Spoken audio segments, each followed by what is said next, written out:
येवला तालुक्यातील सोमठाणा जोश येथे सोपान माणिक ठाकरे यांच्या वस्तीवर काल रात्री वीज पडल्यामुळे 3 गायींचा जागीच मृत्यू झालेला आहे।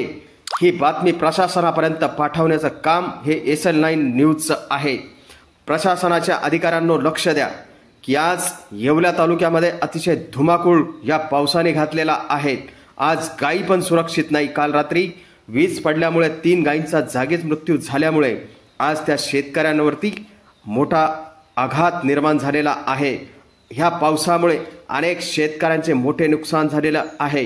ही बातमी प्रांत अधिकारी तहसील अधिकारी यांच्यापर्यंत पाठवण्याचं काम SL9 न्यूज करत आहेत आणि ह्या तातडीने ह्या सोपान माणिकराव ठाकरे यांच्या वस्तीवरती जाऊन त्वरित पंचनाम्याचे आदेश करण्यात यावा। प्रांत अधिकारी व तहसील अधिकारी यांनी आज येवला तालुक्यात प्रश्न हा अतिशय भयंकर निर्माण झालेला आहे।